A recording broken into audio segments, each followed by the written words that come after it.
diamond is one of the most famous jewels in the world. Its much admired rare blue color is due to trace amounts of boron atoms.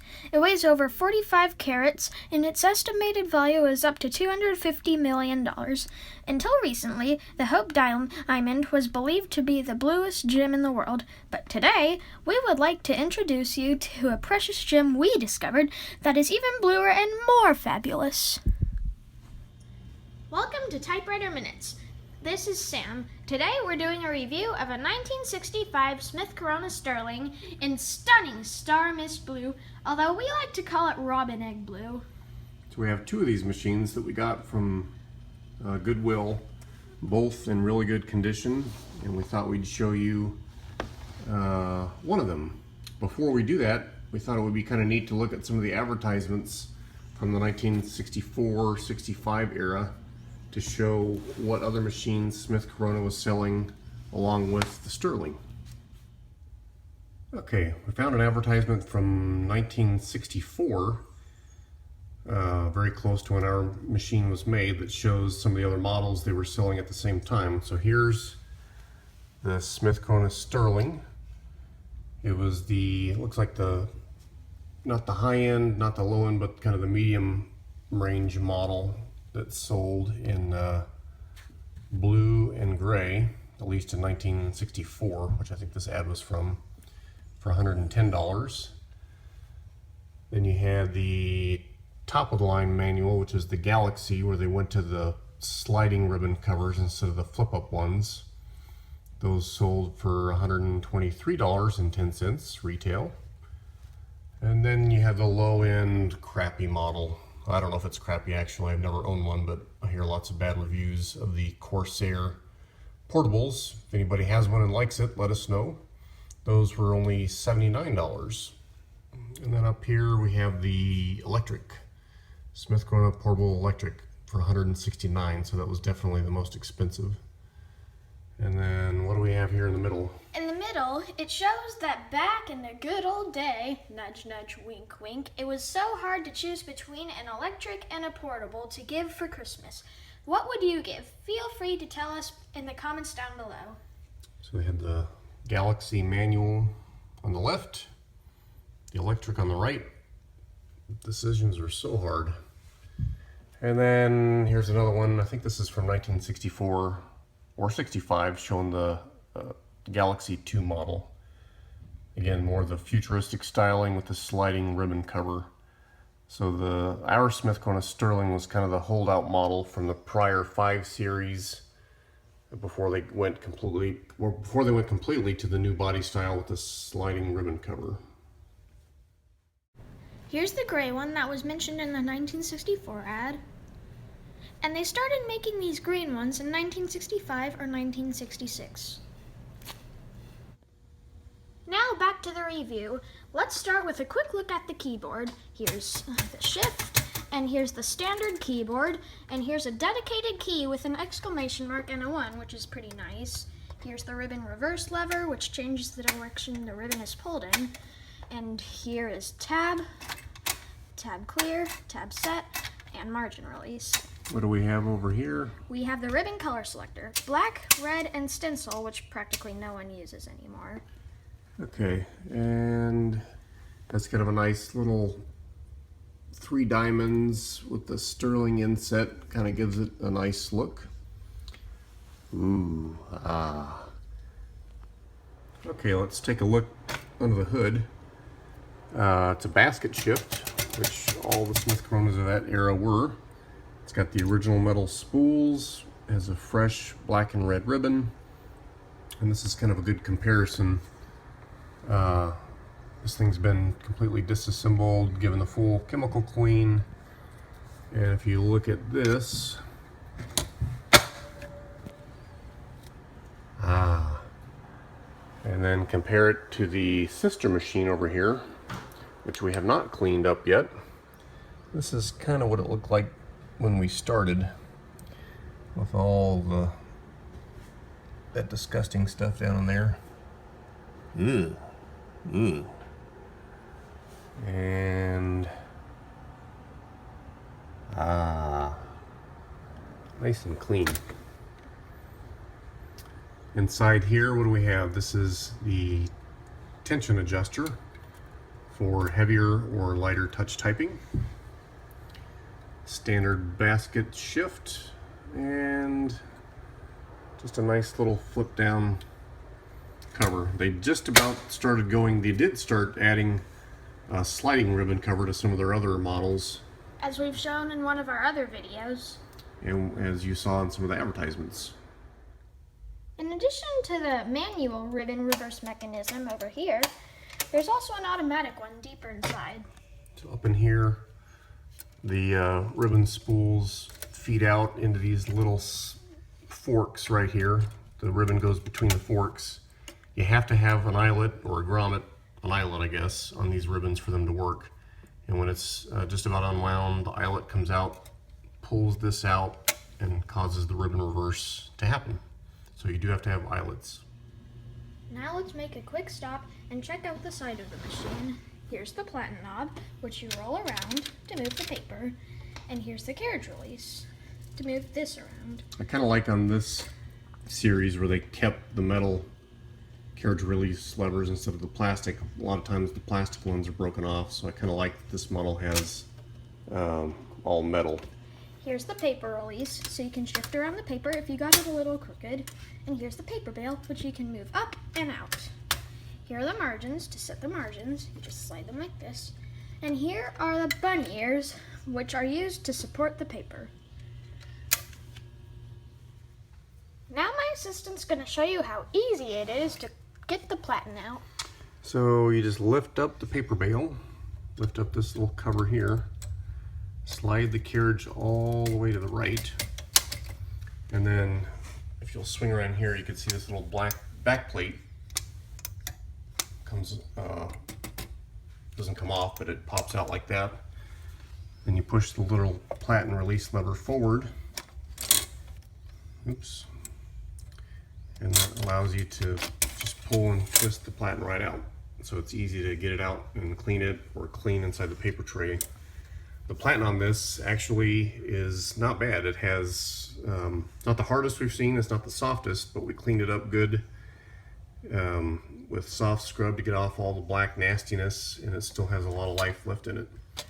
When you're ready to put it back in, it goes back in the same way. You just gently twist, push it back in, paper bail down, and this cover comes back closed.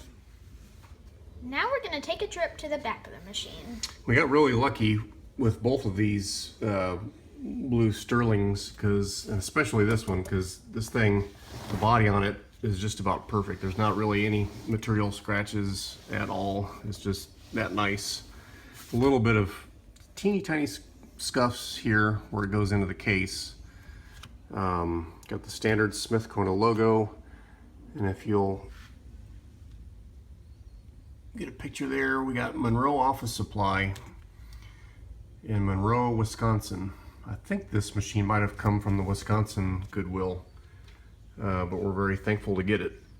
And then around on this side, again, standard Smith Kona features. What do we have, Sam? We have the line spacing, which is used to control how many line spaces you skip when you roll the Platen. Or this, I mean.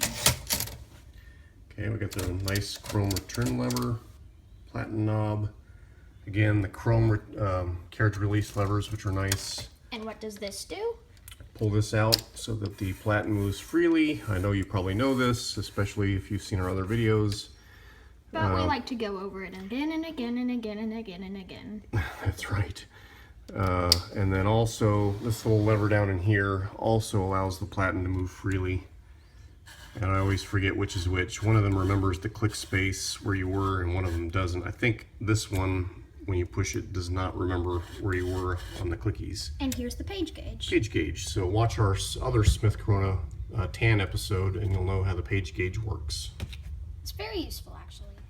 Before we move on to the typing test, let's look at the rest of this stunningly beautiful body. Okay, it's got the buttercup keys I call them buttercup keys. They're a little bit deeper than the prior iteration of keys for the Smith Coronas. And now we'll do a type test. This typewriter is about as perfect as if you saw it in a commercial, but of course you don't really see commercials with typewriters in them anymore. Not anymore, unless you look at the old ones on YouTube. Okay, so let's move the margins out.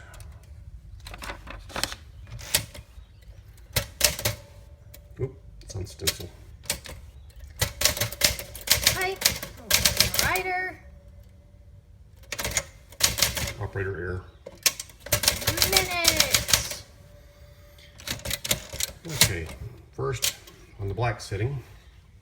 The quick red box jump over the lazy brown box.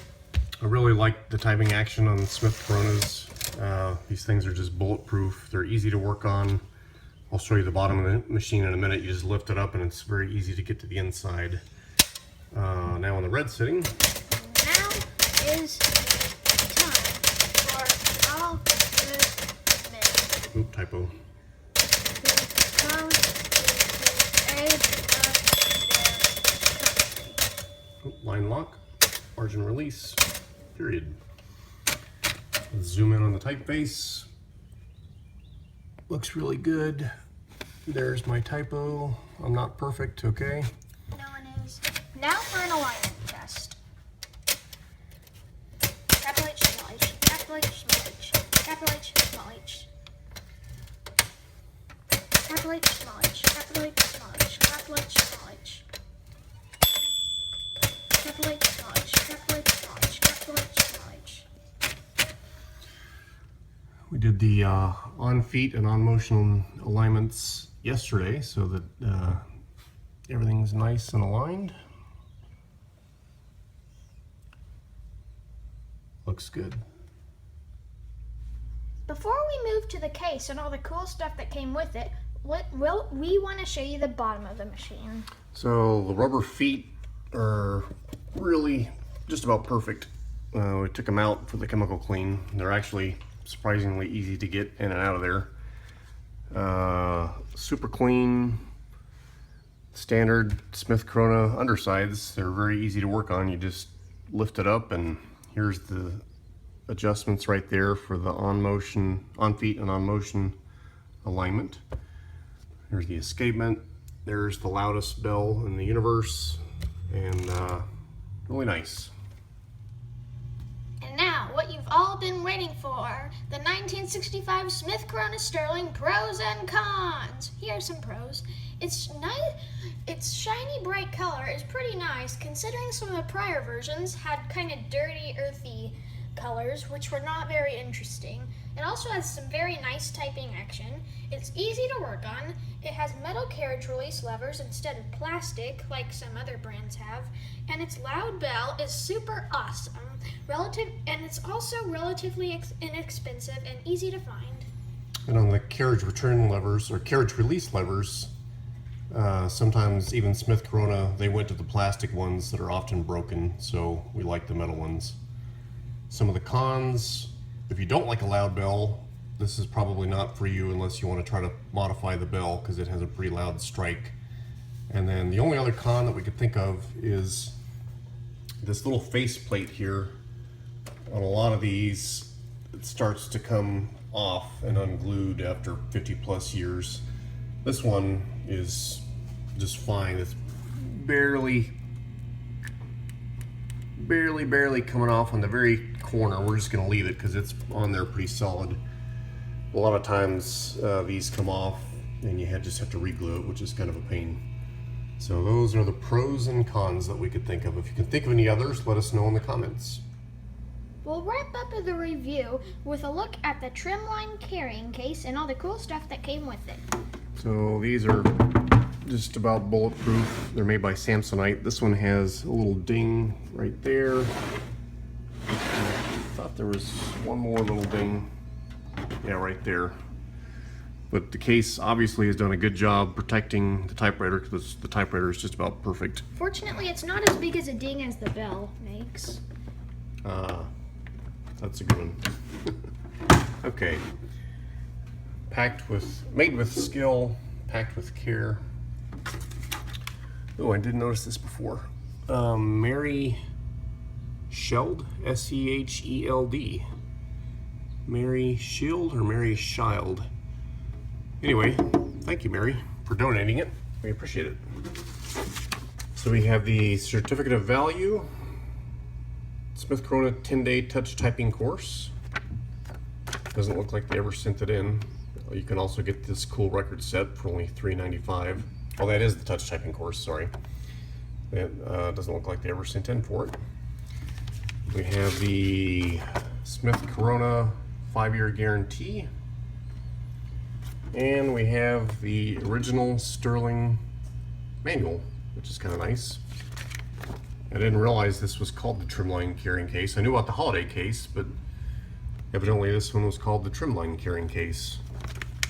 It's always nice to get the instructions. That's all for now on Typewriter Minutes. Be sure to share, link, like, and subscribe, and don't forget to take a picture of this beautiful typewriter while you have the chance before the video ends in 3, 2, 1. If you're still with us, here are a few extra scenes to show you the beginning to end cleaning of this typewriter. Here is a gooey, grimy, disgusting Platen sprocket assembly piece. Here's a couple scenes of the paper tray assembly. With lots of eraser shavings and goo and gunk. The machine is just about ready for its chemical bath. I'm glad I don't have to take one. There's the parts piling up in the background there. Here are some of the same parts of the typewriter after the cleaning. Amazing, astounding, excellent, boring.